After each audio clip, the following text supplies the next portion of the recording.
Old John of Gaunt, time-honoured Lancaster, hast thou, according to thy oath and band, brought hither Henry Hereford, thy bold son, here to make good the boisterous late appeal, which then our leisure would not let us hear, against the Duke of Norfolk, Thomas Mowbray? I have, my liege. Then call them to our presence.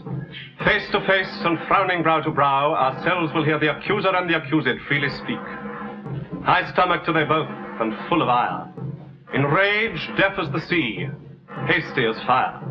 Many years of happy days befall my gracious sovereign, my most loving liege. Each day still better others' happiness, until the heavens, envying earth's good hap, add an immortal title to your crown. We thank you both. Yet one but flatters us, as well appeareth by the cause you come, namely, to appeal each other of high treason. Cousin of Hereford, what dost thou object against the Duke of Norfolk, Thomas Mowbray? First, heaven be the record to my speech. In the devotion of a subject's love, tendering the precious safety of my prince, come I appellant to this princely presence. Now, Thomas Mowbray, do I turn to thee. And mark my greeting well. For what I speak, my body shall make good upon the earth, or my divine soul answer it in heaven. Thou art a traitor and a miscreant, too good to be so and too bad to live. Once more, the more to aggravate the note, with a foul traitor's name stuff I thy throat, and wish, so please my sovereign, ere I move, what my tongue speaks, my right-drawn sword shall prove. Let not my cold words here accuse my zeal. 'Tis not the trial of a woman's war. The bitter clamour of two eager tongues can arbitrate this cause betwixt us twain.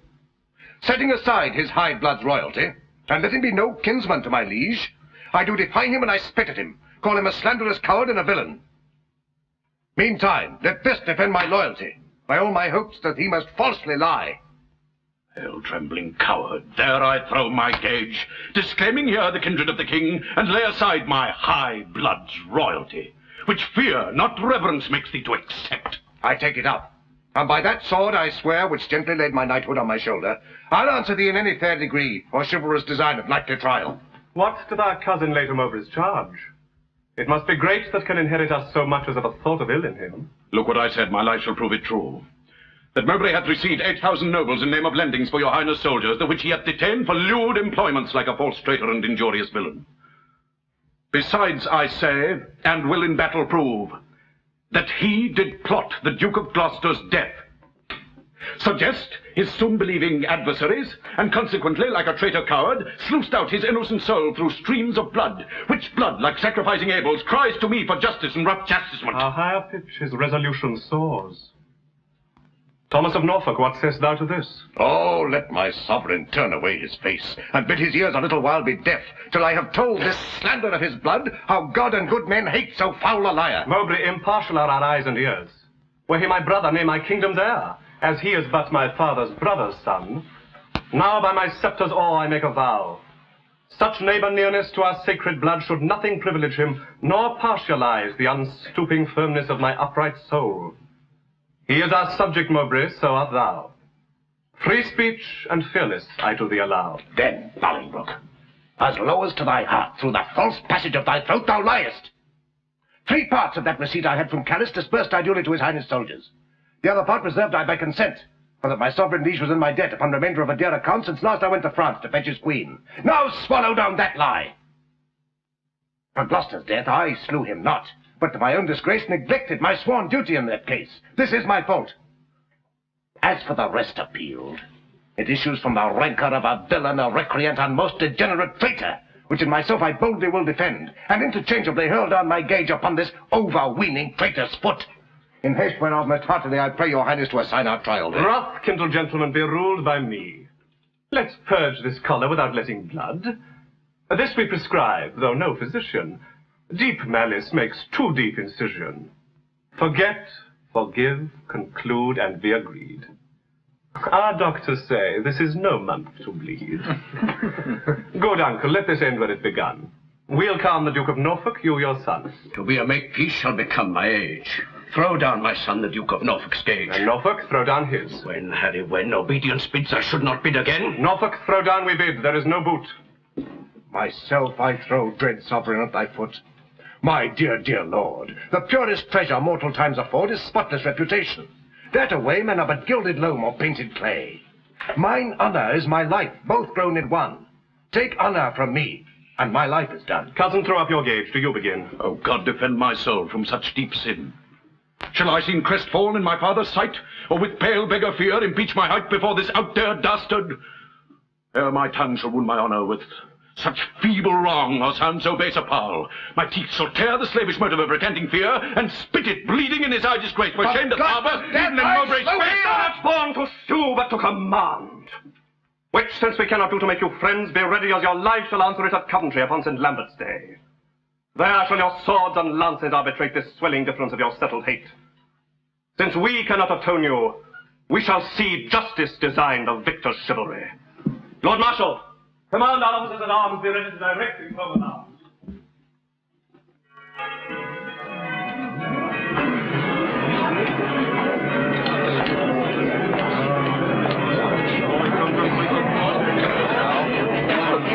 My Lord of Merle, is Harry Hereford armed? Yea, at all points. Longs to enter in. Duke of Norfolk, spitefully and bold, stays but the summons of the appellant's trumpet. Why, then the champions are prepared, and stay for nothing but his Majesty's approach.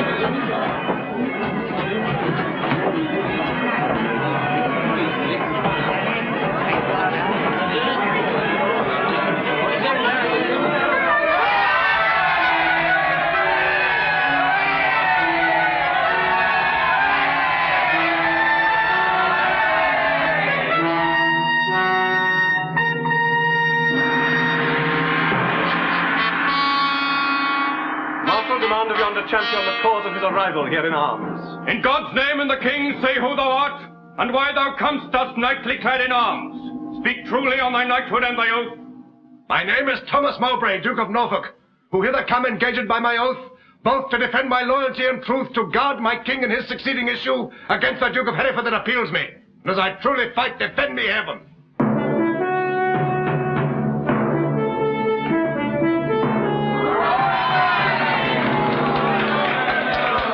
Marshal, ask yonder knight in arms both who he is and why he cometh hither thus plated in habiliments of war, and formally, according to our law, depose him in the justice of his cause. What is thy name, and wherefore comest thou hither before King Richard in his royal lists? Harry of Hereford, Lancaster, and Derby am I, who ready here to stand in arms, to prove, by God's grace and my body's valour, in lists on Thomas Mowbray, Duke of Norfolk, that he's a traitor foul and dangerous to God in heaven, King Richard, and to me. And as I truly fight, defend me heaven. Lord Marshal, let me kiss my sovereign's hand and bow my knee before his majesty. For Mowbray and myself are like two men that vow a long and weary pilgrimage.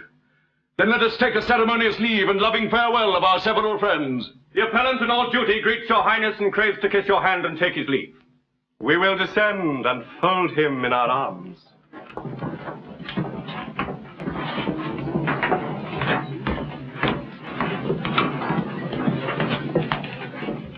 Cousin of Hereford, as thy cause is right, so be thy fortune in this royal fight. Farewell, my blood, which if today thou shed, lament we may, but not revenge thee dead. Oh, let no noble eye profane a tear for me if I be gored with Mowbray's spear. As confident as is the falcon's flight against a bird, do I with Mowbray fight. My loving lord, I take my leave of you. Of you, my noble cousin, Lord O'Mell. O thou, the earthly author of my blood, whose youthful spirit in me regenerate doth with a twofold vigour lift me up to reach at victory above my head. Add proof unto mine armour with thy prayers, and with thy blessings steel my lance's point, that it may enter Mowbray's waxen coat and furbish new the name of John a Gauntine in the lusty haviour of his son. God in thy good cause make thee prosperous. Be swift like lightning in the execution, and let thy blows, doubly redoubled, fall like amazing thunder on the casque of thy adverse pernicious enemy. Rouse up thy youthful blood, be valiant, and live.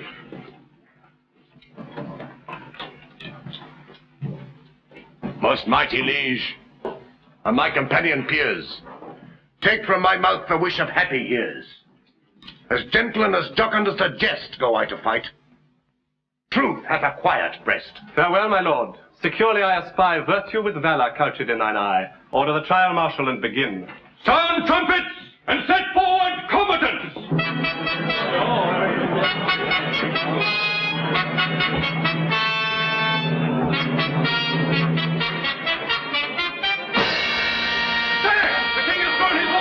Let them lay by their helmets and their spears Sirs, and both return back to their chairs again. Withdraw with us, and let the trumpets sound while we return these dukes what we decree.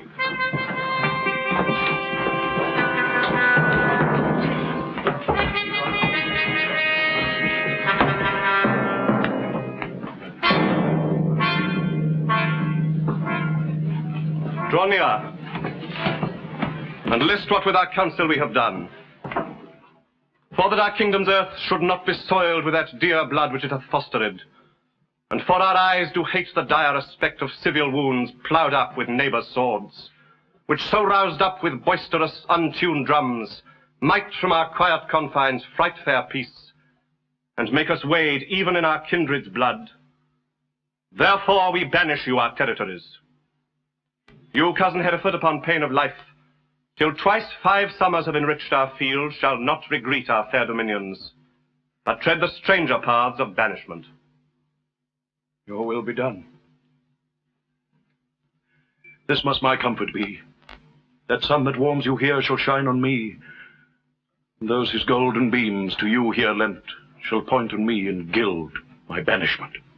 Norfolk, for thee remains a heavier doom, which I with some unwillingness pronounce. The sly, slow hours shall not determinate the dateless limit of thy dear exile. The hopeless word of never to return breathe I against thee upon pain of life. A heavy sentence, my most sovereign liege. And all unlooked for from your highness' mouth. A dearer merit, not so deep a maim, if I deserve it at your hands. It boots thee not to be compassionate. After our sentence, plaining comes too late. And thus I turn me from my country's light to dwell in solemn shades of endless night. Return again, and take an oath with thee. Lay on our royal sword your banished hands. Swear by the duty that you owe to God to keep the oath that we administer. You never shall, so help you truth and God, embrace each other's love in banishment, nor never look upon each other's face, nor never right or reconcile this lowering tempest of your homebred hate, nor never by advised purpose meet to plot, contrive, or complot any ill against us, our state, our subjects, or our land. I swear. And I to keep all this. Norfolk, so far as to mine enemy, by this time had the king permitted it, one of our souls had wandered in the air, banished this frail sepulchre of our flesh. Confess thy treasons ere thou fly this realm. Since thou hast far to go, bear not along the clogging burden of a guilty soul. No, Bolingbroke. If ever I be traitor, my name be blotted from the book of life. But what thou art, God, thou, and I do know, and all too soon I fear the king shall rule. Farewell, my liege. Now no way can I stray, save back to England all the world's my way. Uncle, even in the glasses of thine eye I see thy grieved heart. Thy sad aspect hath from the number of his banished years plucked 4 away. 6 frozen winters spent, return with welcome home from banishment. How long a time lies in one little word. 4 lagging winters and 4 wanton springs end in a word. Such is the breath of kings. I thank my liege that in regard of me he shortens 4 years of my son's exile. But little vantage shall I reap thereby. For ere the 6 years that he hath to spend can change their moons and bring their times about, my oil-dried lamp and time-bewasted light shall be extinct with age and endless night. My inch of taper will be burnt and done, and blindfold death not let me see my son. Why, uncle, thou hast many years to live. But not a minute, king, that thou canst give. Shorten my days thou canst with sullen sorrow, and pluck nights from me, but not lend the morrow. Thy son was banished upon good advice, whereto thy tongue a party verdict gave. Why art our justice seems so then to lie? Things sweet to taste prove indigestion sour. You urged me as a judge, but I had rather you would have bid me argue like a father. Partial slander sought I to avoid, and in the sentence my own life destroyed. Cousin, farewell. And uncle, bid him so. 6 years we banish him, and he shall go.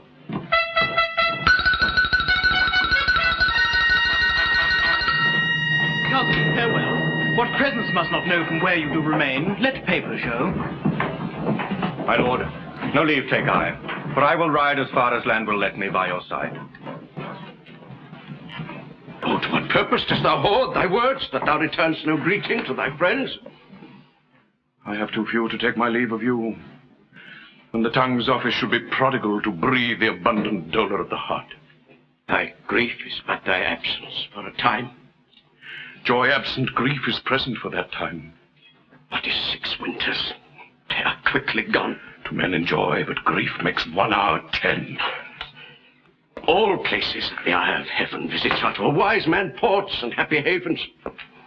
Teach thy necessity to reason thus. There is no virtue like necessity. Think not the king did banish thee, but thou the king. Woe doth the heavier sit where it perceives it is but faintly born. Look what thy soul holds dear, imagine it to lie that way thou goest, not whence thou comest. Suppose the singing birds, musicians, the grass whereon thou treadst, the presents strewed, the flowers, fair ladies, and thy steps no more than a delightful measure or a dance. For gnarling sorrow hath less power to bite the man that mocks at it and sets it light. Oh, who can hold a fire in his hand by thinking of the frosty Caucasus? Or cloy the hungry edge of appetite by bare imagination of a feast? Oh, no. The apprehension of the good but gives the greater feeling to the worse. Fell sorrow's tooth doth never rankle more than when he bites but lanceth not the sore. Come, my son. I'll bring thee on thy way. Had I thy youth and cause, I would not stay. In England's ground, farewell. Sweet soil, adieu. My mother and my nurse that bears me yet. Where'er I wander, boast of this I can. Though banished, yet a true-born Englishman.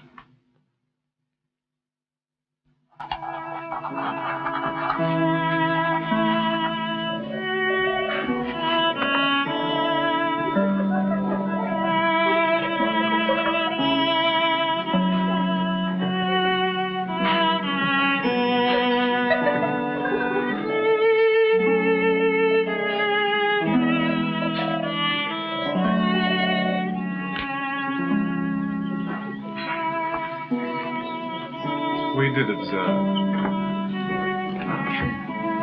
Cousin O'Merle! How far brought you High Hereford on his way? I brought High Hereford, if you call him so, but to the next highway. There I left him. What said our cousin when you parted with him? Farewell. And for my heart disdained that my tongue should so profane the word, that taught me craft to counterfeit oppression of such grief, that word seemed buried in my sorrow's grave. He is our cousin. But 'tis doubt when time shall call him home from banishment whether our kinsman come to see his friends. Ourself and Bushy, Bagot here and Green, observed his courtship to the common people. How he did seem to dive into their hearts with humble and familiar courtesy. What reverence he did throw away on slaves wooing poor craftsmen with the craft of smiles. Off goes his bonnet to an oyster wench. A brace of draymen bid God speed him well, and had the tribute of his supple knee with thanks my countrymen, my loving friends, 'cause 'twere our England in reversion his, and he our subjects' next degree in hope. Well, he is gone, and with him go these thoughts.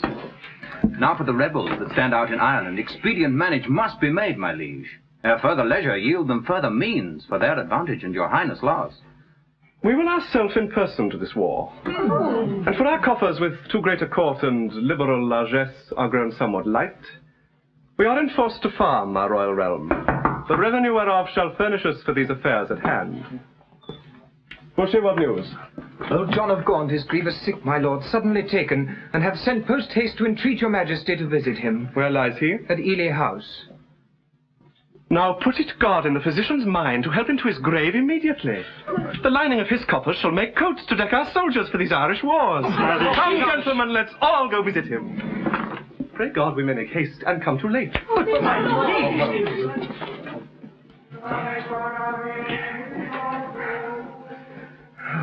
When the king come, that I may breathe my last in wholesome counsel to his unstayed youth. Vex not yourself, nor strive not with your breath.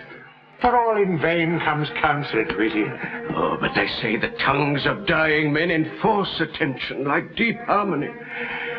The words are scarce, they're seldom spent in vain, for they breathe truth that breathe their words in pain.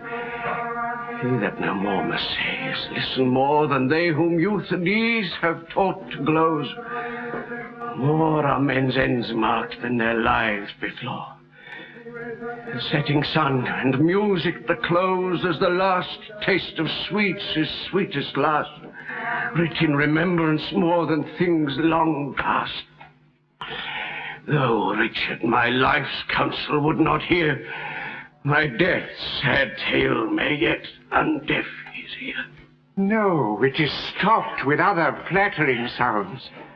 And all too late comes counsel to be heard where will doth mutiny with wit's regard. Direct not him whose way himself will choose. 'Tis breath thou lack'st, and that breath wilt thou lose. Methinks I am a prophet new inspired, and thus expiring do foretell of him.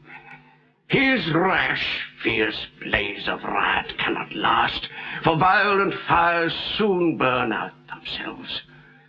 Small showers last long, but sudden storms are short. He tires betimes that spurs too fast betimes. With eager feeding, food doth choke the feeder. Light vanity, insatiate cormorant, consuming means, soon preys upon itself.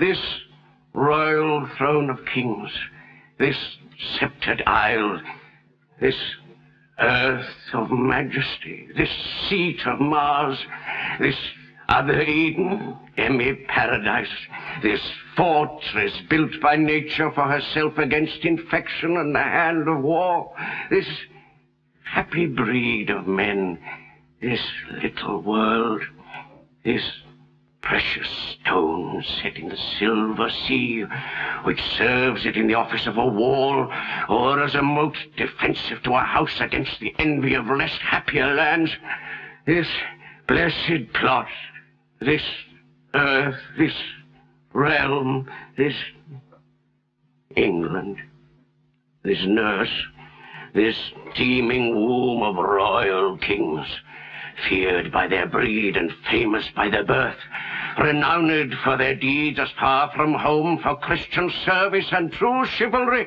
as is the sepulchre and stubborn Jewry of the world's ransom. Blessed Mary's Son, this land of such dear souls, this dear, dear land, dear for her reputation through the world, is now leased out, I die pronouncing it, like to a tenement or pelting farm. England, bound in with a triumphant sea, whose rocky shore beats back the envious siege of watery Neptune, is now bounding with shame, with inky blots and rotten parchment bonds. That England, that was wont to conquer others, hath made a shameful conquest of itself. Would the scandal vanish with my life? How happy then were my ensuing death. The king is come.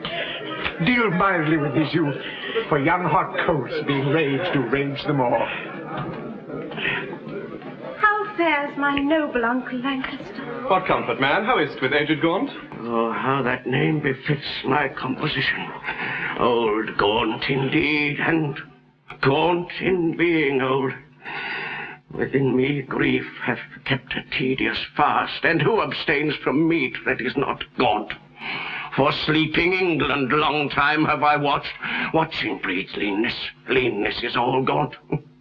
The pleasure that some fathers feed upon is my strict fast. I mean my children's looks, and therein fasting hast thou made me gaunt. Gaunt am I for the grave, gaunt as a grave whose hollow womb inherits naught but bones. Can sick men play so nicely with their names? No, misery makes sport to mock itself. Since thou dost seek to kill my name in me, I mock my name, great king, to flatter me, Should dying men flatter with those that live? No, no. Men living flatter those that die. Thou now dying, say'st thou flatterest me? No, no. Thou diest, though I the sicker be. I am in health. I breathe and see thee ill. Now he that made me knows I see thee ill.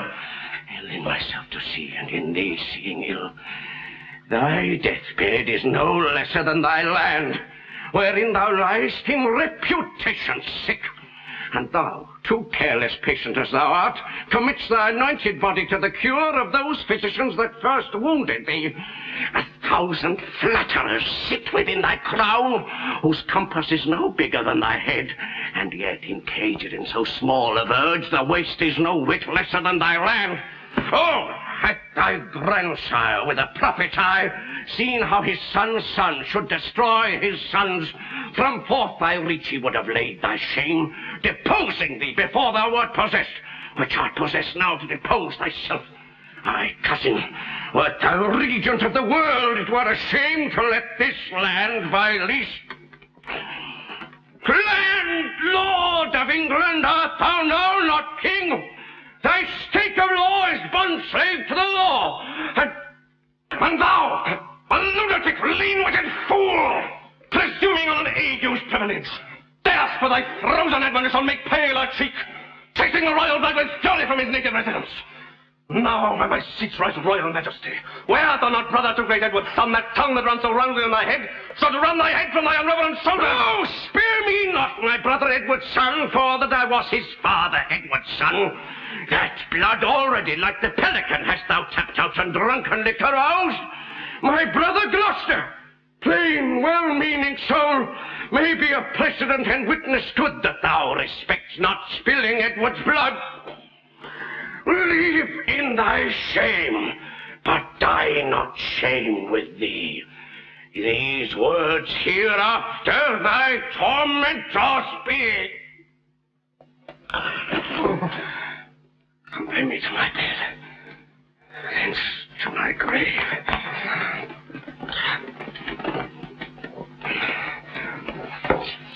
Love they to live that love and honor have. And let them die that age and sullens have, for both hast thou, and both become the grave. I do beseech your majesty impute his words to wayward sickliness and age in him. He loves you on my life, and holds you dear as Harry, Duke of Hereford. Were he here? Right, you say true. As Hereford's love, so his. As theirs, so mine, and all be as it is.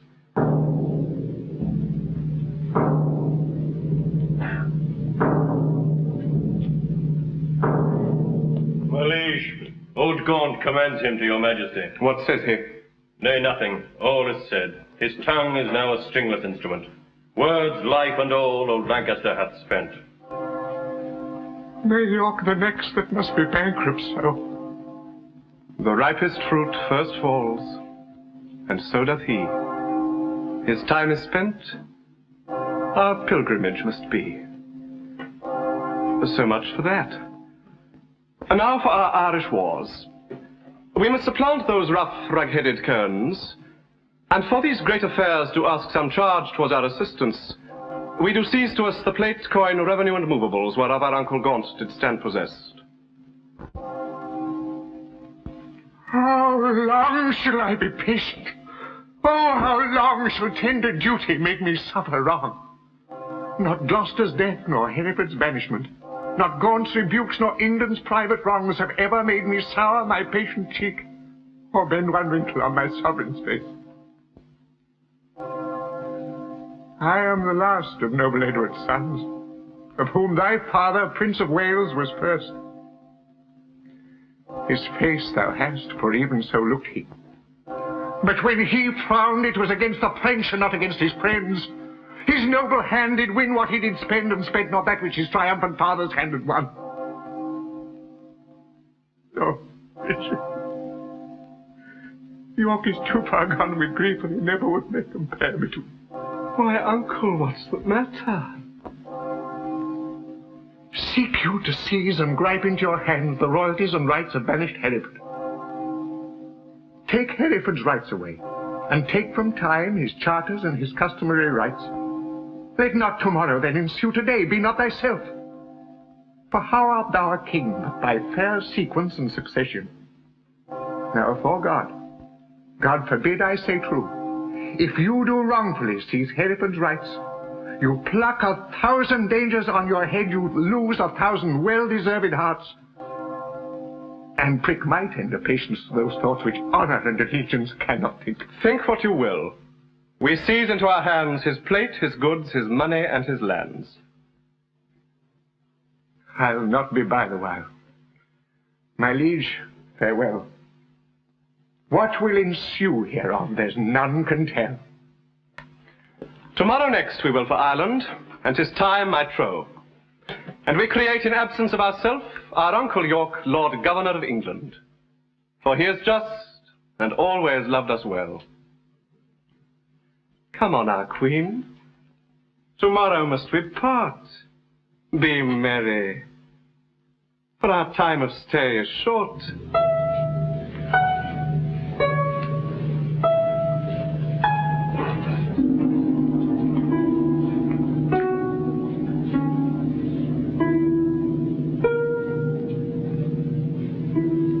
Well, Lord, the Duke of Lancaster is dead. And living, too. For now his son is Duke. Barely in title, not in revenue. Richly in both, if justice had her right. My heart is great, but it must break with silence ere it be disburthened with a liberal tongue. Nay, speak thy mind, and let him ne'er speak more that speaks thy words again to do thee harm. Tends that I would speak to the Duke of Hereford? If it be so, out with it boldly, man. Quick is mine ear to hear of good toward him. Now, for God, to shame such wrongs are born. In him a royal prince, and many more of noble blood in this declining land. The king is not himself, but basely led by flatterers. And what they will inform, merely in hate against any of us all, that will the king severely prosecute. Against us, our lives, our children, and our heirs. The commons that he peeled with grievous taxes. And daily new exactions are devised. But what a God's name doth become of this? Wars hath not wasted it, for ward he hath not, but basely yielded upon compromise that which his ancestors achieved with blows. More hath he spent in peace than they in war. The Earl of Wiltshire hath the realm in farm. The king's grown bankrupt, like a broken man. We see the very wrack that we must suffer. And unavoided is the danger now, for suffering so the causes of our wrack. Not so. Even through the hollow eyes of death I see life peering. But I dare not say how near the tidings of our comfort is. Nay, let us share thy thoughts as thou hast ours. Be confident to speak, Northumberland. And thus, I have from Portoblanca Bay in Bretagne received intelligence that Harry Duke of Hereford, Rainald Lord Cobham, his brother Archbishop, late of Canterbury.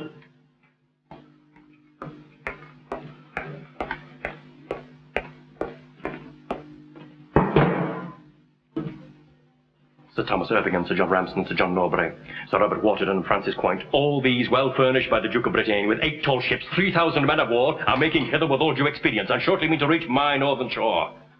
If then we shall shake off our slavish yoke, redeem from broken pawn the blemished crown, and make high majesty look like itself, away with me and post to Ravensbourne. But if you feign just fearing to do so, stay and be secret, and myself will go. To horse! To horse! Edge! Hold up my horse!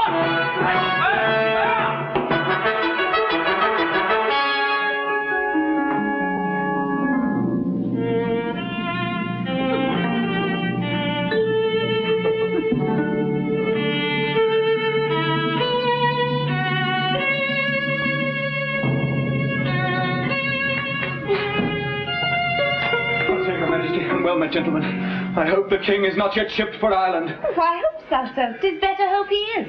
For his designs crave haste, his haste good hope. Then wherefore dost thou hope he is not shipped? The banished Bolingbroke repeals himself, and with uplifted arms is safe arrived at Ravensbourne. Not God in heaven forbid. Madam, it is too true. And that is worse. The Lord Northumberland, his young son Henry Percy, the Lords of Ross, Beaumont, and Willoughby, with all their powerful friends, are fled to him. Why have you not proclaimed Northumberland and all the rest revolted faction traitors? We have. Whereupon the Earl of Worcester hath broke his staff, resigned his stewardship, and all the household servants fled with him to Bolingbroke.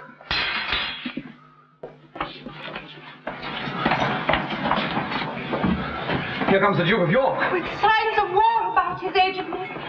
Uncle, for God's sake, speak comfortable words. Comfort's in heaven, and we are on the earth. where nothing lives but crosses, care, and grief. Your husband is gone to stay far off, whilst others come to make him lose at home. Here am I, left to underprop his land, who weak with age cannot support myself. Now comes the sick hour that his surfeit made. Now shall he try his friends that flattered him. Sarah, get thee to Plashy, to my sister Gloucester.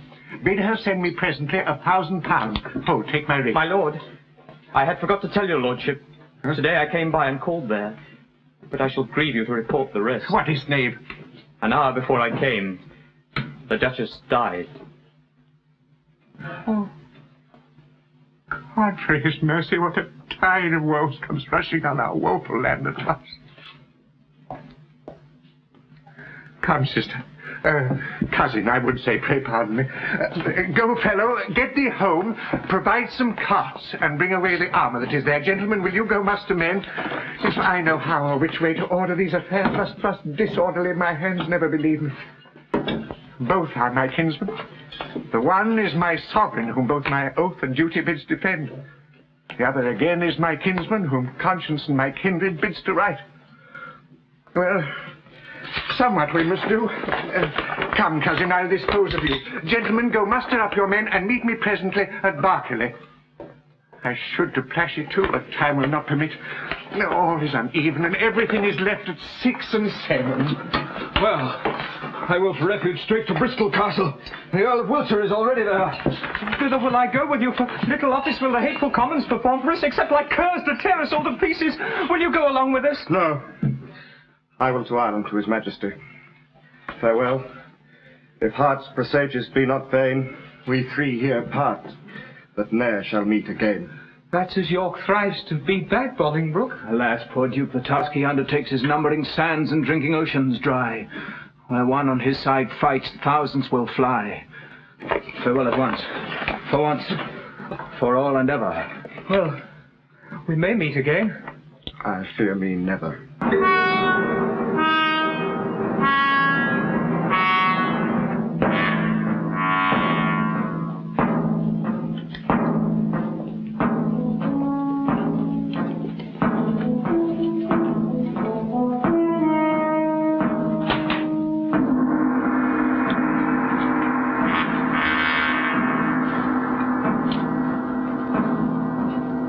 How far is it, my lord, to Berkeley now?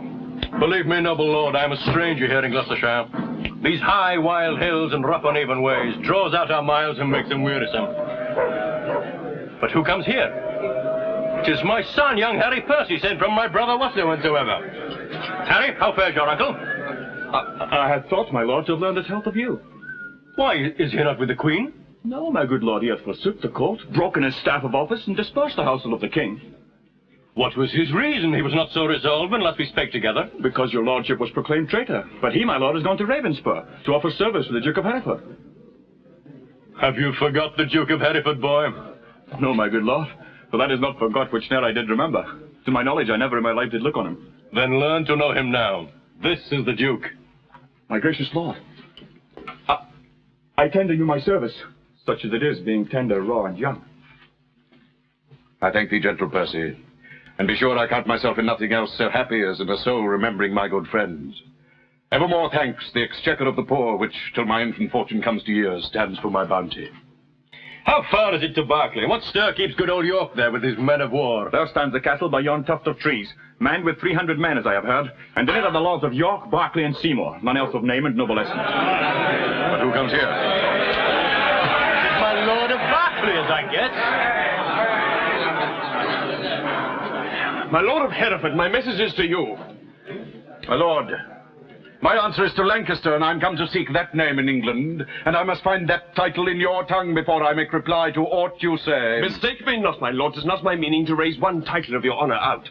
To you, my lord, I come, what lord you will, from the most gracious regent of this land, the Duke of York, to know what pricks you want to take advantage of the absent time and fight our native peace with self-born arms. I shall not need to sport my words by you. Here comes his grace in person.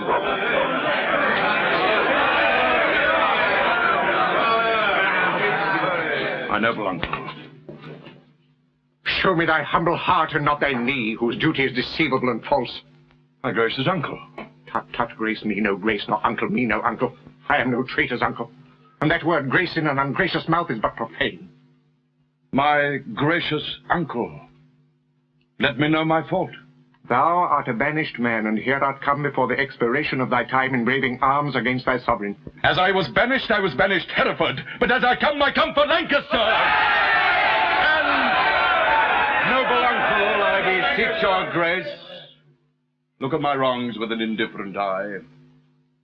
You are my father, for methinks in you I see old Gaunt alive. Hold then, my father, will you permit that I shall stand condemned, a wandering vagabond, my rights and royalties plucked from my arms perforce and given away to upstart unthrifts? Wherefore was I born? If that my cousin king be king of England, it must be granted I am Duke of Lancaster. What would you have me do? I am a subject and I challenge law. Attorneys are denied me, and therefore personally I lay my claim to my inheritance of free descent. The noble Duke hath been too much abused. Stand your grace upon to do him right.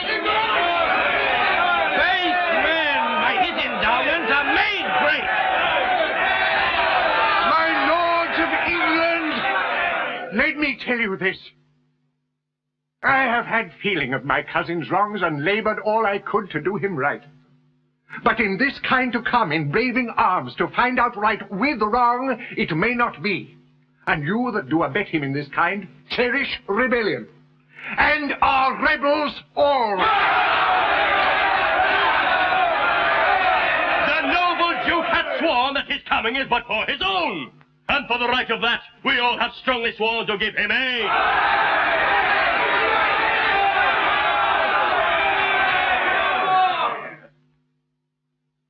Well, well. I see the issue of these arms. I cannot mend it, I must confess. And since I cannot, be it known to you, I do remain as neuter. So, very well.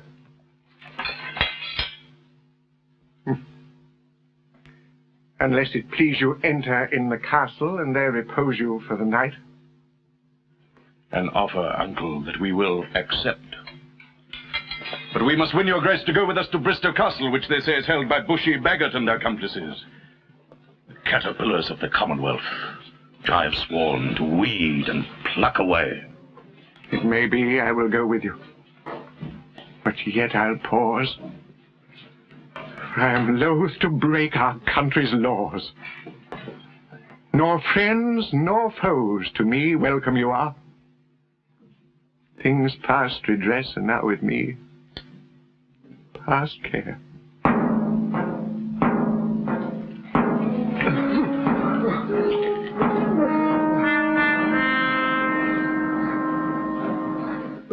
Bushy and Green, I will not vex your souls, since presently your souls must part your bodies, with too much urging your pernicious lives, for 'twere no charity. Yet to wash your blood from off my hands, here in the view of men I will unfold some causes of your deaths. You have misled a prince, a royal king, a happy gentleman in blood and lineaments, by you unhappied and disfigured clean. You have in manner with your sinful hours made a divorce betwixt his queen and him, broke the possession of a royal bed, and stained the beauty of a fair queen's cheeks with tears drawn from her eyes by your foul wrongs.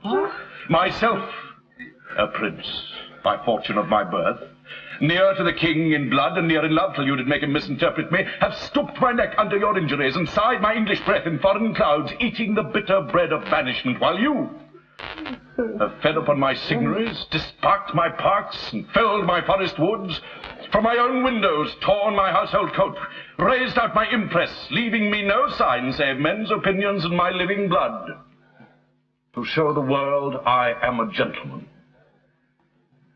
This and much more than twice all this, condemns you to the death. See them delivered over to execution in the hand of death. More welcome is the stroke of death to me than Bolingbroke to eat. My companies of heaven will take our souls and plague injustice. My lord Northumberland, see them dispatched. Uncle, you say the Queen is at your home. For God's sake, fairly let her be entreated. Tell her I send to her my kind commends. Take special care my greetings be delivered. A gentleman of mine I have dispatched with letters of your love to her at large. Thanks, gentle uncle.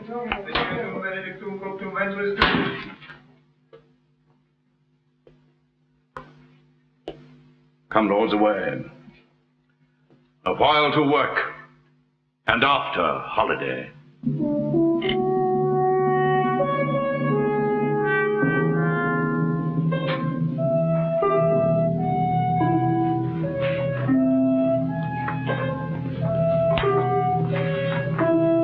Bartlefley Castle, call they this at hand? Yea, my lord. How brooks your grace the air after your late tossing on the breaking sea? Needs must I like it well. I weep for joy to stand upon my kingdom once again. Dear earth, I do salute thee with my hand, though rebels wound thee with their horses' hooves. As a long-parted mother with her child plays fondly with her tears and smiles in weeping, so weeping, smiling, greet I thee, my earth, and do thee favours with my royal hands. Feed not thy sovereign's foe, my gentle earth, nor with thy sweets comfort his ravenous sense, but let thy spiders that suck up thy venom and heavy-gated toads lie in their way, doing annoyance to the treacherous feet which with usurping steps do trample thee. Yield stinging nettles to mine enemies, and when they from thy bosom pluck a flower, guard it, I prithee, with a lurking adder, whose double tongue may with a mortal touch throw death upon thy sovereign's enemies. Mock not this senseless conjuration, lords. This earth shall have a feeling, and these stones prove armed soldiers ere her native king shall falter under foul rebellion's arms. Fear not, my lord. That power that made you king hath power to keep you king, in spite of all. He means, my lord, that we are too remiss, whilst Bolingbroke, through our security, grows strong and great, in substance and in power. Discomfortable cousin, knowest thou not that when the searching eye of heaven is hid behind the globe that lights the lower world, then thieves and robbers range abroad unseen, in murders and in outrage boldly here? But when from under this terrestrial ball he fires the proud tops of the eastern pines, and darts his light through every guilty hole, then murders, treasons, and detested sins, the cloak of night being plucked from off their backs, stand bare and naked, trembling at themselves. So in this thief, this traitor Bolingbroke, who all this while hath revelled in the night, shall see us rising in our throne the east. His treasons will sit blushing in his face, not able to endure the sight of day, but self-affrighted, tremble at his sin. Not all the water in the rough, rude sea can wash the balm from an anointed king. The breath of worldly men cannot depose the deputy elected by the Lord. For every man that Bolingbroke hath pressed to lift shrewd steel against our golden crown, God for his Richard hath in heavenly fee a glorious angel. Then if angels fight, weak men must fall, for heaven still guards the right. Welcome, my lord. How far off lies your path? Nor near nor further off, my gracious lord, than this weak arm. For all the Welshmen, hearing thou wert dead, are gone to Bolingbroke, dispersed and fled. Comfort, my liege. Why looks your grace so pale? But now the blood of 20,000 men did triumph in my face. They are fled. Until so much blood thither come again, have I not reason to look pale and dead? All souls that will be safe fly from my side, for time hath set a blot upon my pride. Comfort, my liege. Remember who you are. I had forgot myself. Am I not king? Awake, thou coward majesty, thou sleepst. Is not the king's name 20,000 names? Arm, arm, my name. A puny subject strikes at thy great glory. Look not to the ground, ye favourites of a king. Are we not high? High be our thoughts. I know my uncle York hath power enough to serve our turn. But who comes here? More health and happiness betide my liege than can my care-tuned tongue deliver him. Mine ear is open, and my heart prepared. The worst is worldly loss, thou canst unfold. Say, is my kingdom lost? Why, 'twas my care. And what loss is it to be rid of care? Strives Bolingbroke to be as great as we? Greater he shall not be. If he serve God, we'll serve him too, and be his fellow so. Revolt our subjects. That we cannot mend. They break their faith to God as well as us. Cry woe, destruction, ruin, loss, decay, the worst is death. And death will have his day. Glad am I that your highness is so armed to bear the tidings of calamity. Like an unseasonable stormy day which makes the silver rivers drown their shores as if the world would all dissolve to tears, so high, above his limits, swells the rage of Bolingbroke, covering your fearful land with hard, bright steel, and hearts harder than steel. White beards have armed their thin and hairless scalps against thy majesty, and boys, with women's voices, strive to speak big, and clap their female joints in stiff, unwieldy arms against thy crown. Against thy seat both young and old rebel, and all goes worse than I have power to tell. Too well thou tell'st a tale so ill.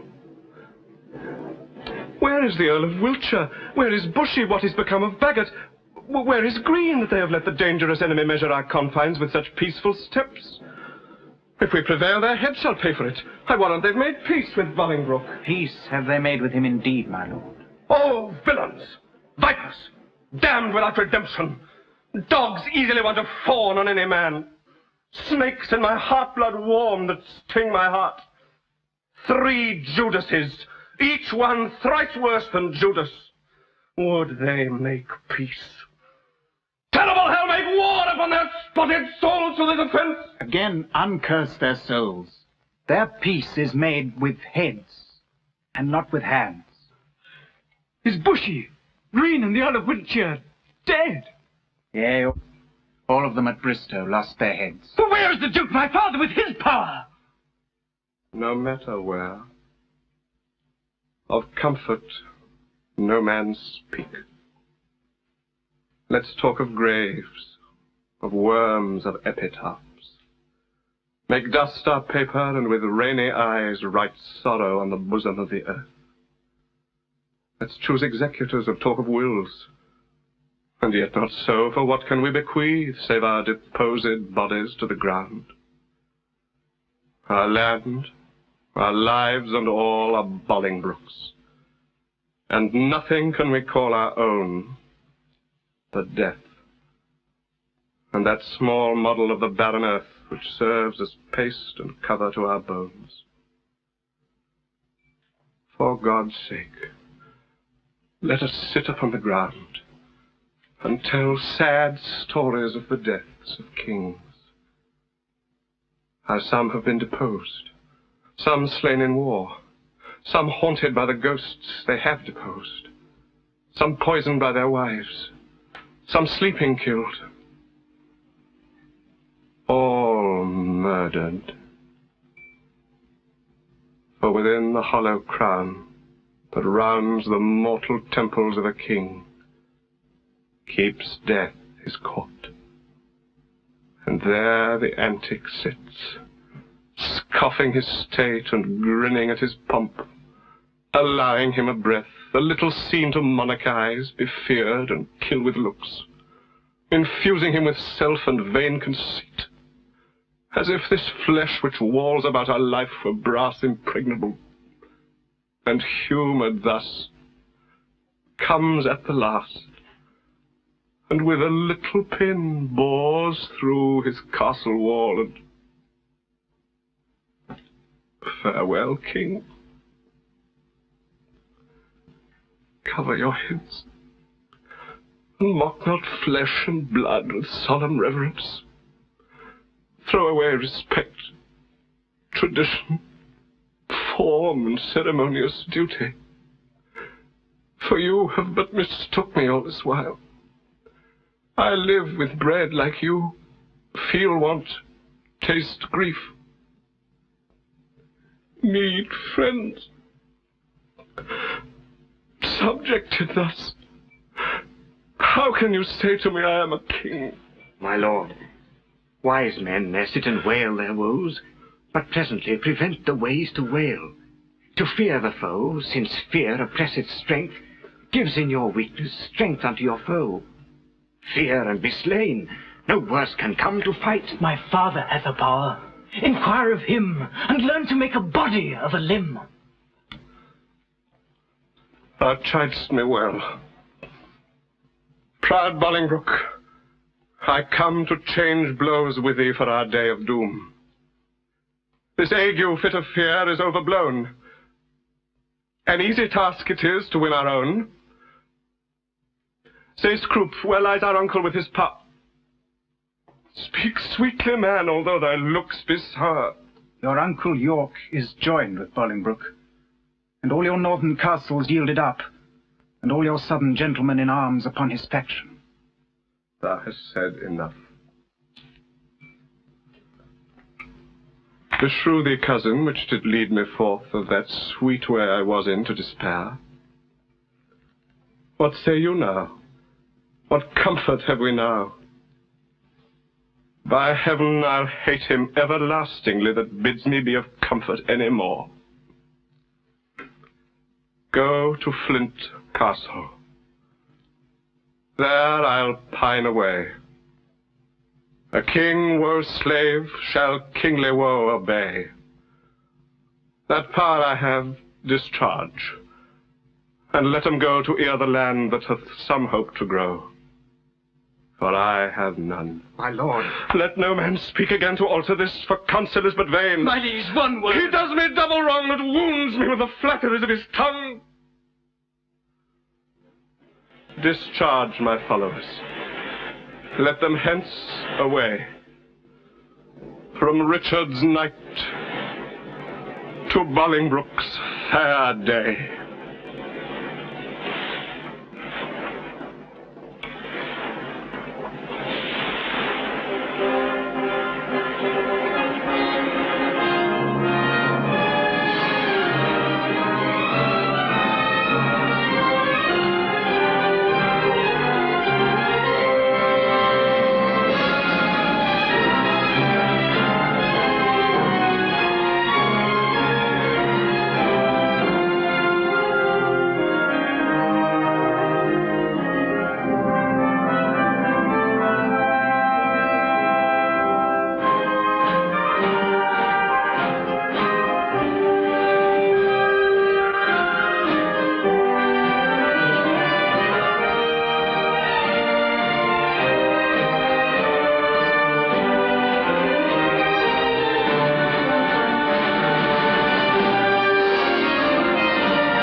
So that by this intelligence we learn the Welshmen are dispersed.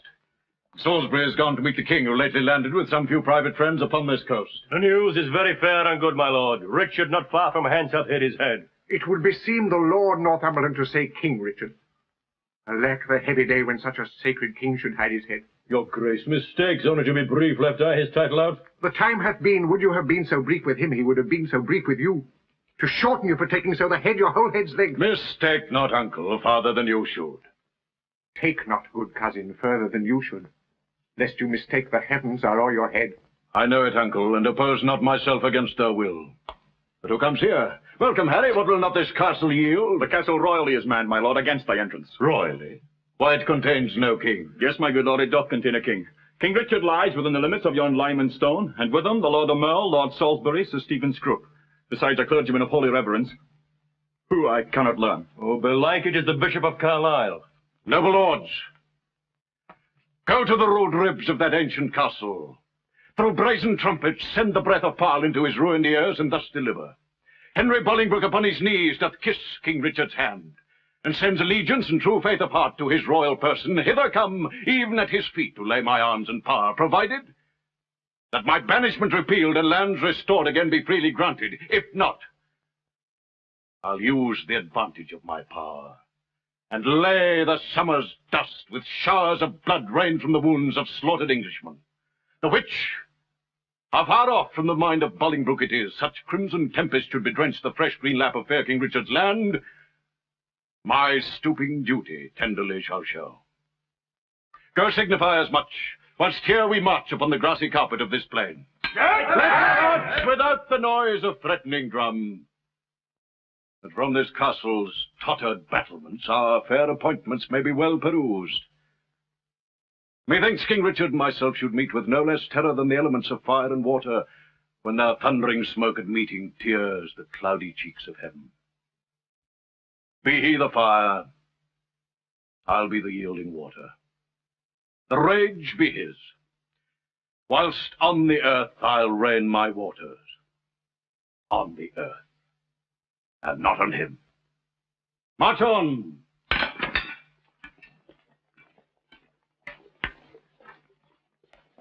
And mark King Richard, how he looks.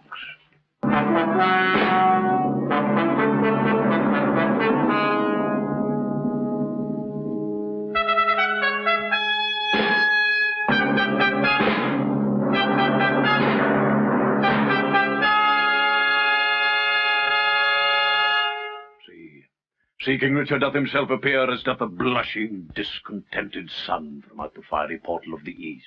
Yet looks he like a king. Behold, his eye, as bright as is the eagle's, lightens forth controlling majesty. Alack, alack for woe that any harm should stain so fair a show.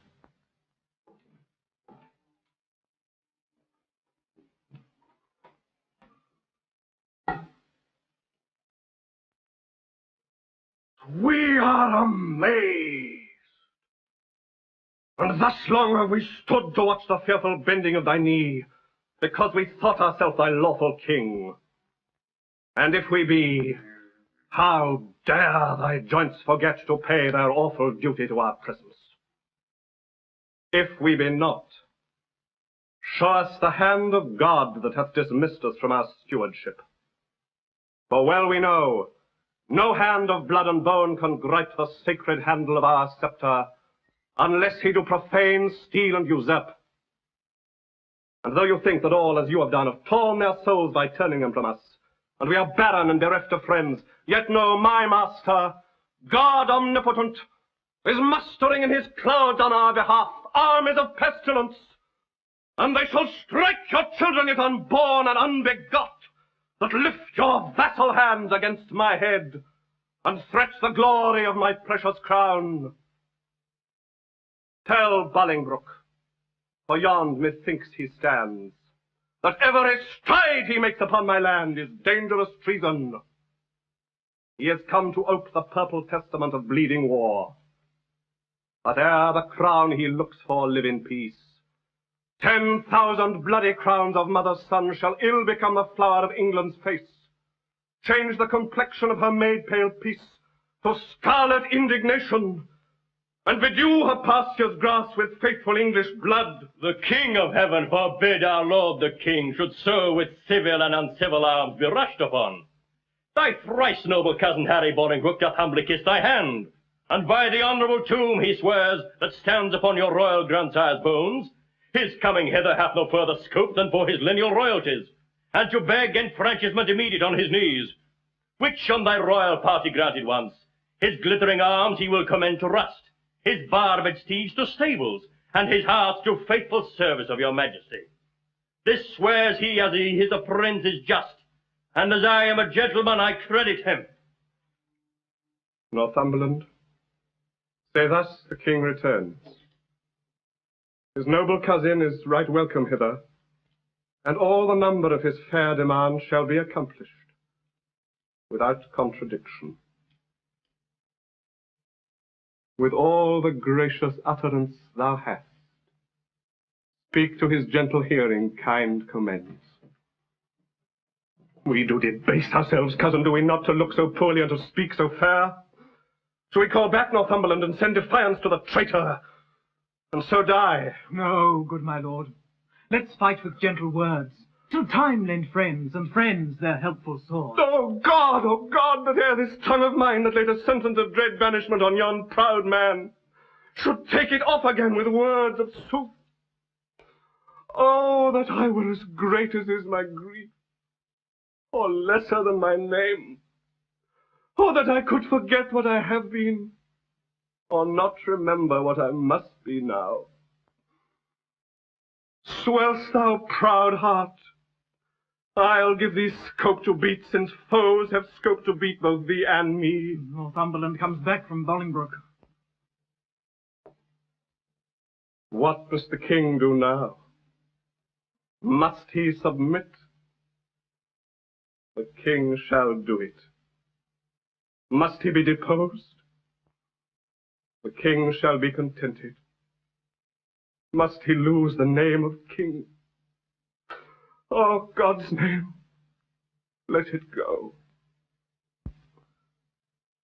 I'll give my jewels for a set of beads, my gorgeous palace for a hermitage, my gay apparel for an almsman's gown, my figured goblets for a dish of wood, my sceptre for a palmer's walking staff, my subjects for a pair of carded saints, and my large kingdom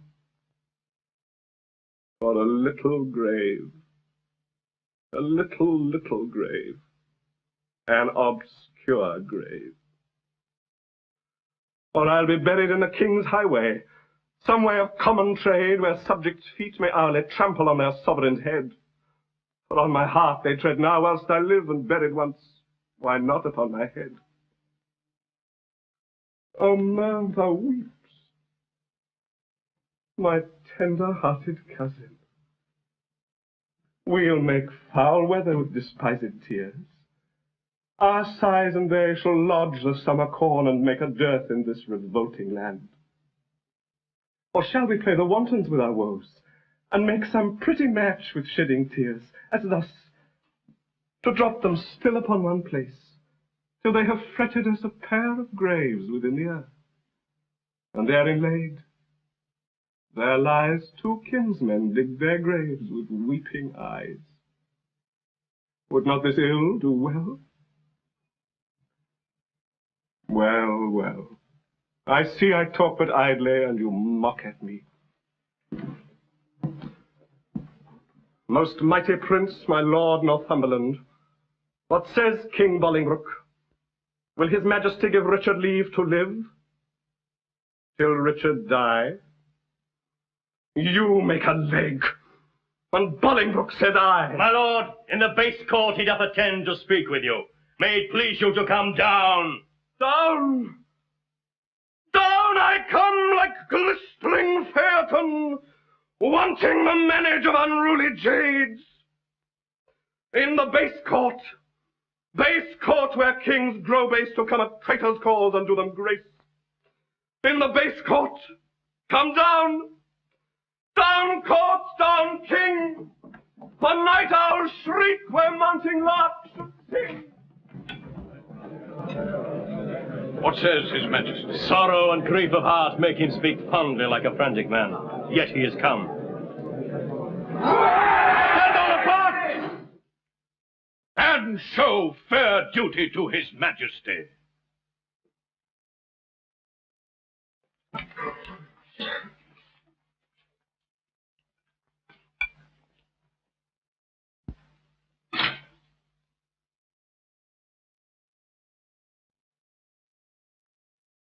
My gracious lord. Fair cousin, you debase your princely knee to make the base earth proud with kissing it. Me rather had my heart might feel your love than my unpleased eyes see your courtesy. Up, cousin, up. Your heart is up, I know. Thus high, at least, although your knee below. My gracious lord, I come but for mine own. Your own is yours, and I am yours unto all. So far be mine, my most redoubted lord, as my true service shall deserve your love. Well you deserve. They well deserve to have that know the strongest and surest way to get. Uncle, give me your hand. Nay, dry your eyes. Tears show their love, but want their remedies. Cousin, I am too young to be your father, though you are old enough to be my heir. What you will have, I'll give, and willing too. But do we must what force will have us do. Set on towards London.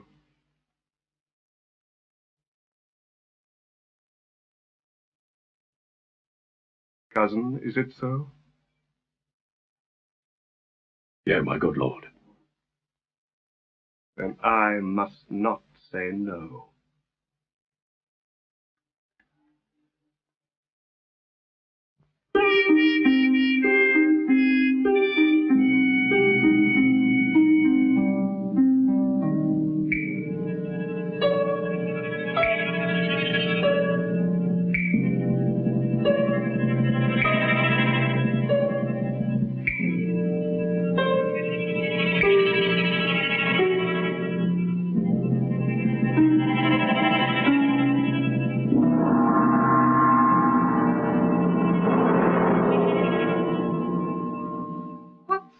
Shall we devise here in this garden to drive away the heavy thought of care?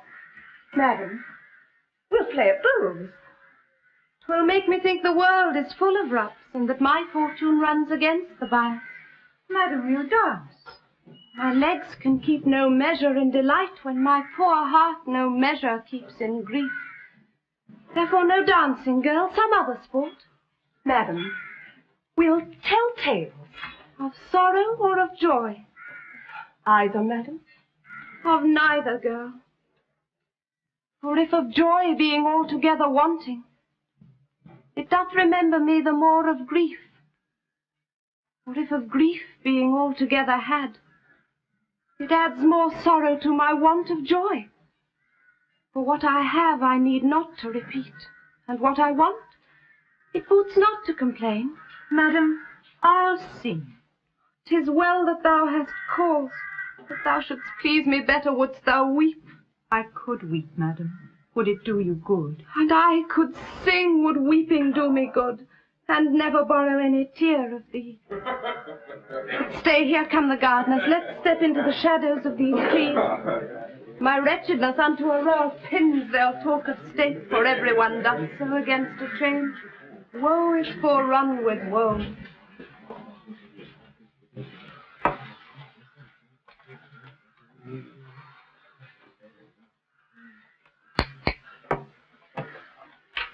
Go. Bind thou up yon dangling apricots, which like unruly children make their sire stoop with oppression of their prodigal weight. Give some supportance to the bending twigs. Go thou, and like an executioner, cut off the heads of too fast growing sprays that look too lofty in our commonwealth. All must be even in our government. You thus employed, I will go root away the noisome weeds which without profit suck the soil's fertility from wholesome flowers.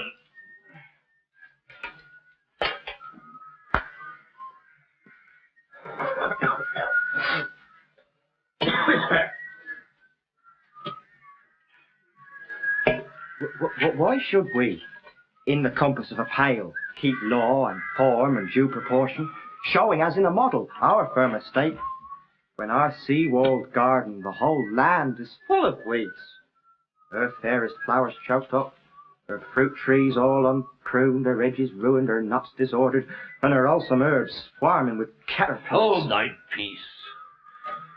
He that has suffered this disordered spring hath now himself met with a fall of leaf, and the weeds which his broad spreading leaves did shelter, that seemed in eating him to hold him up, are plucked up, root and all, by Bolingbroke.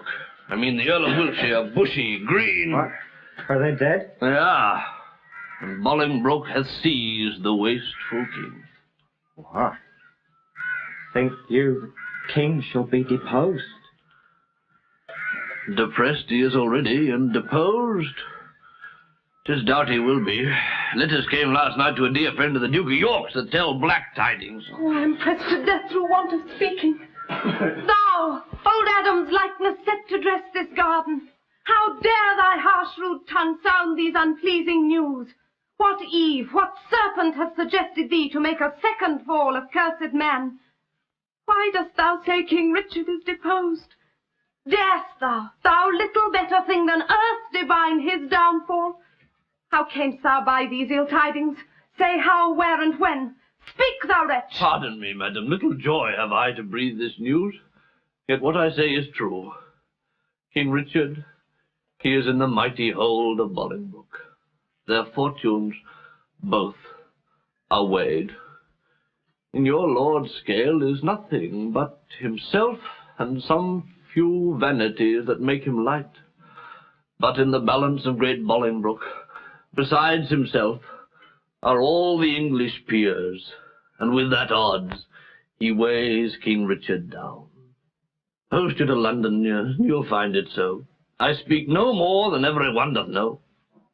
Nimble mischance, that art so light of foot, doth not thy embassage belong to me, and am I last that knows it? O thou think'st to serve me last, that I may longest keep thy sorrow in my breast. Come, ladies, go, to meet at London, London's king in woe. What was I born to this, that my sad look should grace the triumph of proud Bolingbroke? Gardener, foretelling me these news of woe, pray God the plants thou grafts may never grow. Poor queen, so that thy state might be no worse, I would my skill were subject to thy curse. Here did she fall a tear. Here in this place I'll set a bank of rue, sour herb of grace. Rue, even for Ruth here shortly shall be seen, in the remembrance of a weeping queen.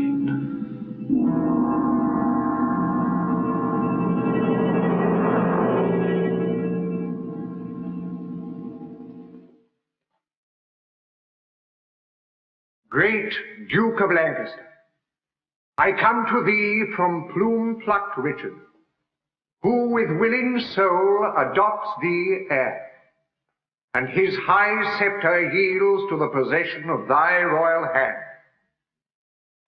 Ascend his throne, descending now from him, and long live Henry, of that name the fourth. In God's name I'll ascend the regal throne. May God forbid! Worst in this royal presence may I speak, yet best beseeming me to speak the truth. What subject can give sentence on his king? And who stands here that is not Richard's subject? Thieves are not judged, but they are by to hear, although apparent guilt be seen in them. And shall the figure of God's majesty, his captain, steward, deputy elect, anointed, crowned, planted many years, be judged by subject and inferior breath, and he himself not present? Oh, forfended God, that in a Christian climate souls refined should show so heinous, black, obscene a deed. I speak to subjects, and the subject speaks, stirred up by God, thus boldly for his king. My lord of Hereford here, whom you call king, is a foul traitor to God's king, and if you crown him, let me prophesy. The blood of English shall manure the ground, and future ages groan for this foul act. Peace shall go sleep with Turks and infidels, and in this seat of peace, tumultuous war shall kin with kin and kind with kind confound. Disorder, horror, fear, and mutiny shall here inhabit, and this land be called the field of Golgotha and dead men's skulls. Oh, if you raise this house against this house, it will the woefulest division prove that ever fell upon this cursed earth. Prevent it, resist it, let it not be so, lest child's children cry against you. Woe! Well have you argued, sir, and for your pains of capital treason we arrest you here. My Lord of Westminster, be it your charge to keep him safely till his day of trial. Fetch hither, Richard, that in common view he may surrender. So we shall proceed without suspicion. I will be his conduct.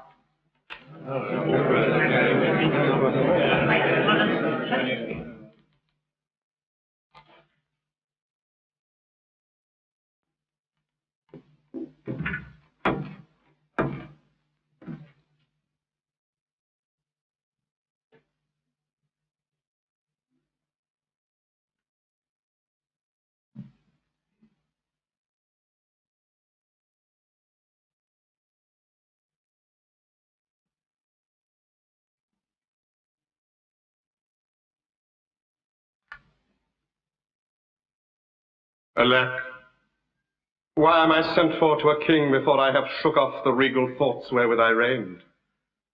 I hardly yet have learned to insinuate, flatter, bow, and bend my knee.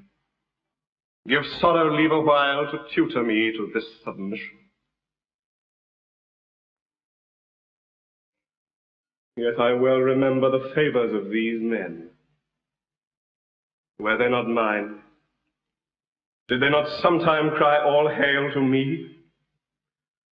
So Judas did to Christ. But he in 12 found faith in all but one. I in 12,000 none. God save the King! Will no man say amen? Am I both priest and clerk? Well then, amen. God save the King, although I be not he, and yet amen if heaven do think him me. To do what service am I sent for hither? To do that office of thine own goodwill, which tired majesty did make thee offer, the resignation of thy state and crown to Henry Bolingbroke.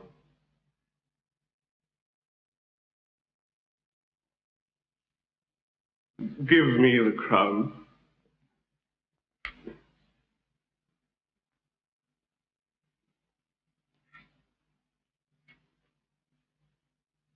Here, cousin. Seize the crown. Here, cousin. On this side my hand, and on that side yours. Now is this golden crown like a deep well that holds two buckets filling one another. The emptier ever dancing in the air, the other down unseen and full of water. That bucket down and full of tears am I, drinking my griefs whilst you mount up on high. I thought you had been willing to resign. My crown I am, but still my griefs are mine. You may my glories and my state depose, but not my griefs. Still am I king of those. Part of your cares you give me with your crown. Your cares set up, do not pluck my cares down. My care is loss of care by old care done. Your care is gain of care by new care won. The cares I give I have, though given away. They tend the crown, yet still with me they stay. Are you contented to resign the crown? I...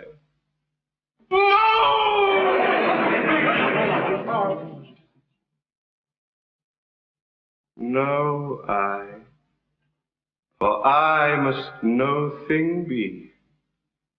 Therefore no, no. For I resign to thee. Now, mark me how I will undo myself. I give this heavy weight from off my head, and this unwieldy scepter from my hand. The pride of kingly sway from out my heart. With mine own tears I wash away my balm. With mine own hands I give away my crown. With mine own tongue deny my sacred state. With mine own breath release all duteous oaths. All pomp and majesty I do forswear. My manners, rents, revenues I forego. My acts, decrees, and statutes I deny. God pardon all oaths that are broke to me. God keep all vows unbroke are made to thee. Make me that nothing have with nothing grieved, and thou with all pleased that hast all achieved. Long mayst thou live in Richard's seat to sit, and soon lie Richard in an earthy pit. God save King Henry and King Richard says, and send him many years of sunshine days. What more remains? No more, but that you read these accusations and these grievous crimes committed by your person and your followers against the state and profit of this land, that by confessing them the souls of men may deem that you are worthily deposed. Must I do so? And must I ravel out my weaved up follies? Gentle Northumberland, if thy offences were upon record, would it not shame thee in so fair a troop to read a lecture of them? If thou didst, there shouldst thou find one heinous article, containing the deposing of a king, and cracking the strong warrant of an oath, marked with a blot, damned in the book of heaven.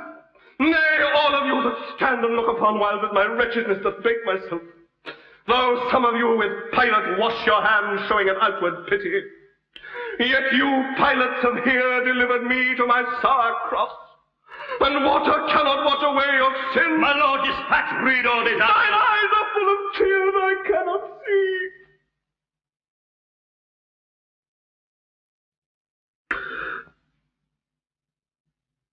And yet, salt water blinds them not so much, but they can see a sort of traitors here.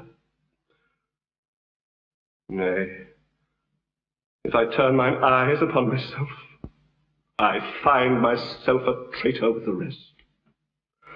For I have given here my soul's consent to undeck the pompous body of a king, made glory base and sovereignty a slave, proud majesty a subject, state a peasant. My lord! No lord of mine, thou haught, insulting man! No man's lord. I have no name, no title. No, not that name was given me at the fount, but 'tis usurped. Alack, the heavy day that I have worn so many winters out, and know not now what name to call myself. Oh, that I were a mockery king of snow, standing before the son of Bolingbroke, to melt myself away in water drops.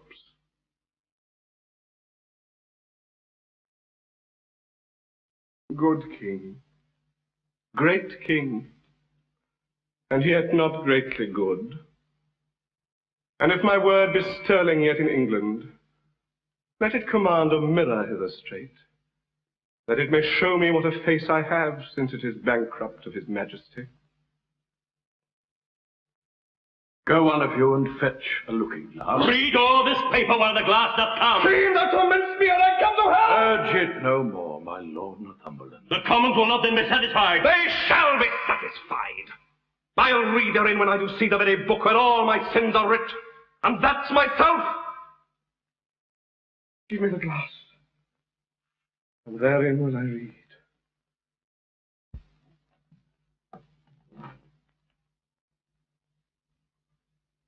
No deeper wrinkles yet. Have sorrow struck so many blows upon this face of mine, and made no deeper wounds? Oh, flattering glass, like to my followers in prosperity, thou dost beguile me. Was this face the face that every day under his household roof did keep 10,000 men?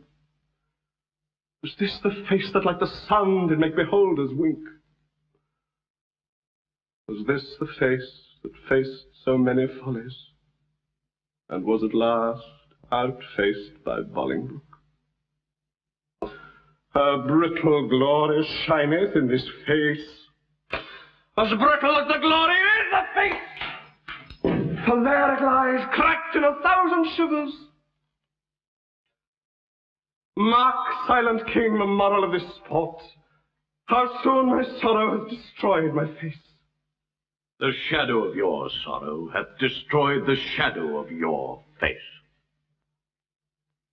Say that again. The shadow of my sorrow. Let's see. It is very true.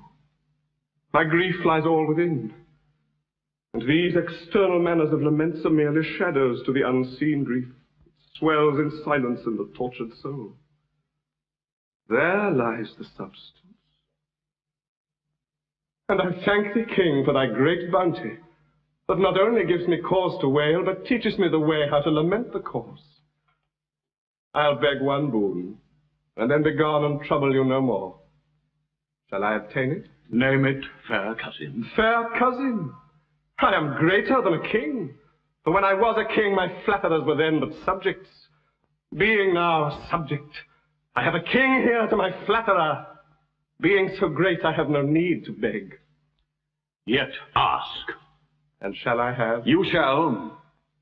Then give me leave to go. Whither? Whither you will, soever from your sight.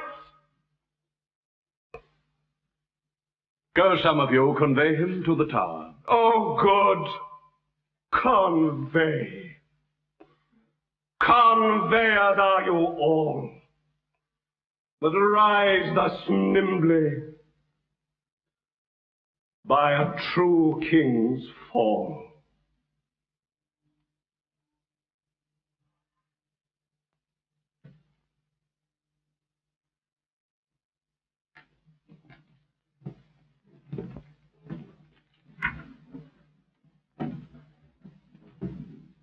On Wednesday next, we solemnly set down our coronation. Lords, prepare yourselves. This way the king will come. This is the way to Julius Caesar's ill-erected tower, to whose flint bosom my condemned lord is doomed a prisoner by proud Bolingbroke.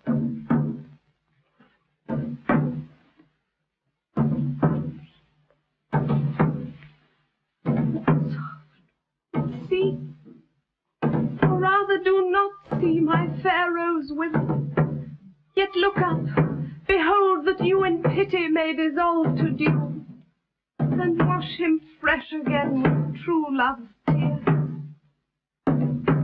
Art thou the model where old Troy did stand, thou map of honour, thou King Richard's tomb, and not King Richard? O thou most beauteous in, why should hard-favoured grief be lodged in thee, when triumph is become an alehouse guest? Join not with grief, fair woman. Do not so to make my end too sudden. Learn, good soul, to think our former state a happy dream, from which awaked the truth of what we are shows us but this. I am sworn, brother sweet, to grim necessity, and and he and I must keep a league till death. Hie thee to France, and cloister thee in some religious house. Our holy lives must win a new world's crown, which our profane hours here have stricken down. What? Is my Richard both in shape and mind transformed and weakened? Hath Bolingbroke deposed thine intellect? Hath he been in thy heart? The lion dying thrusteth forth a paw and wounds the earth, if nothing else, with rage to be o'erpowered. And wilt thou, pupil-like, take thy correction mildly, kiss the rod, and fawn on rage with base humility, which art a lion and a king of beasts? A king of beasts, indeed. If aught but beasts, I had been still a happy king of men. Good sometime, queen, prepare thee hence for France. Think I am dead, and that even here thou takest, as from my deathbed, thy last living leave. In winter's tedious nights, sit by the fire with good old folks, and let them tell thee tales of woeful ages long ago betid. And ere thou bid good night to quit their griefs, tell thou the lamentable tale of me, and send the hearers weeping to their beds. For why, the senseless brands will sympathize the heavy accents of thy moving tongue, and in compassion weep the fire out. And some will mourn in ashes, some coal black for the deposing of a rightful king. My lord, the mind of Bolingbroke is changed. You must to Pomfret, not unto the Tower. And, madam, there is order ta'en for you. With all swift speed, you must away to France. Northumberland, thou ladder, wherewithal the mounting Bolingbroke ascends my throne. The time shall not be many hours of age more than it is, ere foul sin, gathering head, shall break into corruption. Thou shalt think, though he divide the realm and give thee half, it is too little, helping him to all. And he shall think that thou, which know'st the way to plant unrightful kings, wilt know again, being ne'er so little urged, another way, to pluck him headlong from the usurped throne. The love of wicked men converts to fear, that fear to hate, and hate turns one or both to worthy danger and deserved death. My guilt be on my head, and there an end. Take leave and part, for you must part forthwith. Doubly divorced. Bad men, ye violate a twofold marriage, twixt my crown and me, and then betwixt me and my married wife. Part us, Northumberland, I towards the north, where shivering cold and sickness pines the clime. My wife to France, from whence, set forth in pomp, she came adorned hither like sweet May, sent back like Hanomas, for short-stub day. And must we be divided? Must we part? Aye, hand from hand, my love, and heart from heart. Banish us both and send the king with me. That was some love, but little policy. Then whither he goes, thither let me go. So two together weeping make one woe? Weep thou for me in France, I for thee here. Better far off than near, be near than near. Go. Count thy way with sighs, I mine with groans. Her longest ways shall have the longest moans. We make woe wanton with this fond delay. Once more, adieu. The rest let sorrow say.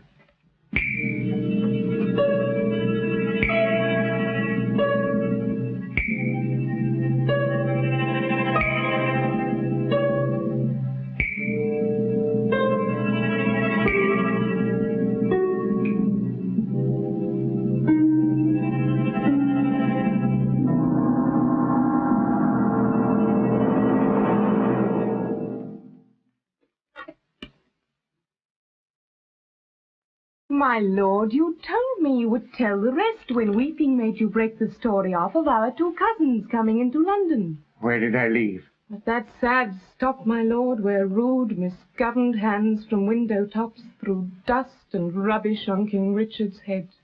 Then, as I said, the Duke, great Bolingbroke, mounted upon a hot and fiery steed, which his aspiring rider seemed to know, with slow but stately pace, kept on his course, whilst all tongues cried, God save thee, Bolingbroke. Lack, poor Richard. Where rode he the whilst? As in a theatre. The eyes of men, after a well-graced actor leaves the stage, are idly bent on him that enters next, thinking his prattle to be tedious. Even so, or with much more contempt, men's eyes did scowl on Richard. No man cried, God save him. No joyful tongue gave him his welcome home. But dust was thrown upon his sacred head, which with such gentle sorrow he shook off, his face still combating with tears and smiles. But had not God for some strong purpose steel the hearts of men, they must perforce have melted, and barbarism itself have pitied him. To Bolingbroke are we sworn subjects now, whose state and honour eye for eye allow. Didst thou not mark the king? What words he spake? Have I no friend will rid me of this living fear? Was it not so? Those were his very words. Have I no friend, quoth he spake it twice, and urged it twice together, did he not? He did. And speaking it, he wistly looked on me, as who should say, I would thou wert the man that would divorce this terror from my heart, meaning the king at Pomfret. Come, let's go. I am the king's friend, and will rid his foe.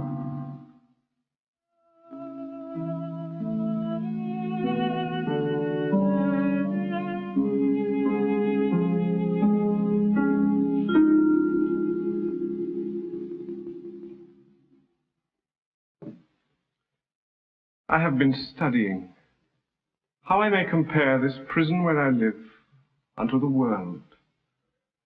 And for because the world is populous, and here is not a creature but myself, I cannot do it. Yet I'll hammer it out. My brain I'll prove the female to my soul the father, and these two beget a generation of still-breeding thoughts. And with these thoughts people this little world in humours, like the people of this world, for no thought is contented.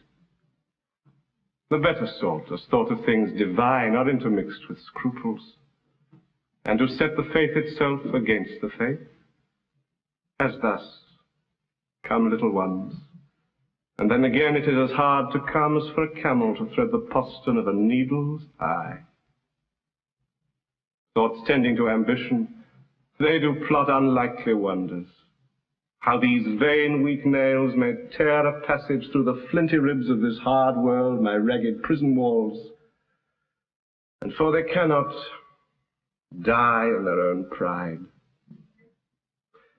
Thoughts tending to content flatter themselves, but they are not the first of fortune's slaves, nor shall not be the last.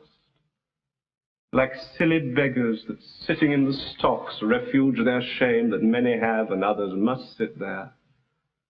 And in this thought they find a kind of ease, bearing their own misfortunes on the backs of such as have before endured the like. Thus play I in one person many people, and none contented. Sometimes am I king, and treason makes me wish myself a beggar, and so I am. Then crushing penury persuades me I was better when a king, so I am kinged again, and by think that I am unkinged by Bolingbroke, and straight am nothing. But whate'er I be, nor I, nor any man that but man is, with nothing shall be pleased, till he be eased with being nothing.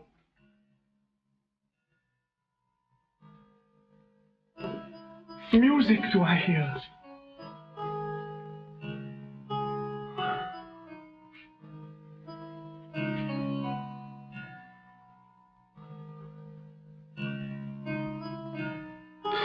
Oh, keep time. How sour sweet music is when time is broken, no proportion kept. So is it in the music of men's lives. And here have I the daintiness of ear to check time broken, a disordered string. But for the concord of my state and time had not an ear to check my true time broke. I wasted time, and now doth time waste me. For now hath time made me his numbering clock. My thoughts are minutes, and with sighs they jar their watches on unto mine eyes, the outward watch. Back to my finger like a dial's point is pointing still in cleansing them from tears. Now, sir, the sound that tells what hour it is are clamorous groans that strike upon my heart, which is the bell. So sighs and tears and groans show minutes, time, and hours. But my time runs posting on in Bolingbroke's proud joy, whilst I stand fooling here his jack of the clock. This music mads me, let it sound no more! For though it have holp madmen to their wits in me, it seems it will make wise men mad. Yet blessing on his heart that gives it me, for 'tis a sign of love, and love to Richard is a strange brooch in this all-hating world.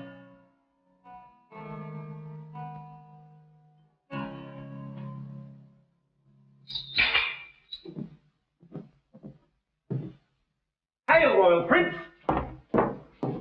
Oh, thanks, noble peer. The cheapest of us is 10 groats too dear. What art thou, and how comest thou hither when no man never comes but that sad dog who brings me food to make misfortune live? I was a poor groom in thy stable, King, when thou wert king, who travelling towards York with much ado at length have gotten leave to look upon my sometimes royal master's face. How it yearned my heart when I beheld in London streets that coronation day, when Bolingbroke rode on roan Barbary, that horse that thou so often hast bestrid, that horse that I so carefully have dressed. Rode he on Barbary? Tell me, gentle friend, how went he under him? So proudly as if he disdained the ground. So proud that Bolingbroke was on his back. That jade hath he bred from my royal hand. This hand hath made him proud with clapping him. Would he not stumble, would he not fall down, since pride must have a fall, and break the neck of that proud man who did usurp his back? Forgiveness, horse, why do I rail on thee? Since thou, created to be awed by man, wast born to bear. I was not made a horse, but yet I bear a burden like an ass, spur-gored and tired by jouncing Bolingbroke. Fellow, give place, here's no longer stay. If thou love me, 'tis time thou wert away.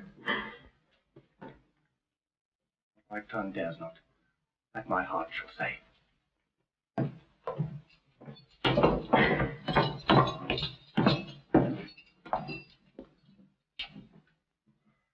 My lord, will it please you to fall to? Taste of it first, as thou art wont to do. My lord, I dare not. Sir Piers of Exton, who lately came from the king, commands the contrary. The devil take Henry of Lancaster and thee, patient is sail! I'm weary of it! Oh, now what means death in this rude assault? Live on thy own hand, yield distance! Ah! Go thou and fill another room! Ah!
as full of valor as of royal blood. Both have I spilled. Oh, would the deed were good, for now the devil that told me I did will says that this deed is chronicled in hell. This dead king to the living king I'll bear. Take hence the rest, and give them burial here.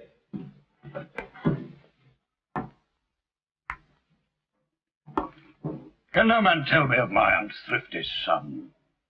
It's full 3 months since I did see him last. If any plague hangs over us, 'tis he. I would to God, my lords, he might be found. Inquire at London, amongst the taverns there.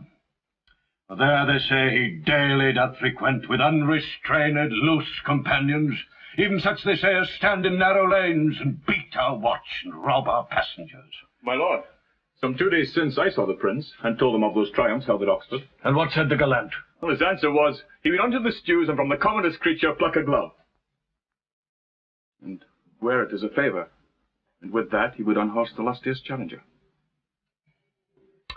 As dissolute as desperate. Yet through both I see some better sparks which elder years may happily bring forth. But who comes here? And Uncle York, the latest news we hear is that the rebels have consumed with fire our town of Cissister in Gloucestershire. But whether they be ta'en or slain, we hear not. Welcome, my lord. What is the news? First, to thy sacred state wish I all happiness. The next news is, I have to London sent the heads of Oxford, Salisbury, Blunt, and Kent. The manner of their taking may appear at large discoursed in this paper here. We thank thee, gentle Percy, for thy pains, and to thy worth will add right worthy gains. My lord! The banished Duke of Norfolk, with clog of conscience and sour melancholy, in France hath yielded up his body to his grave. Sweet peace, conduct his sweet soul to the bosom of good old Abraham. But here is Carlisle, living to abide thy kingly doom and sentence of his pride. Carlisle, this is your doom. Search out some secret place, some reverend room more than thou hast, and with it joy thy life. So as thou liv'st in peace, die free from strife, for though mine enemy thou hast ever been, high sparks of honour in thee have I seen.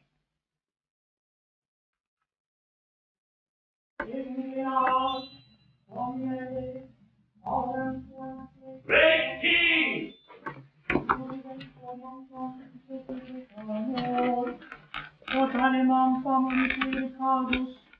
Within this coffin I present thy buried fear.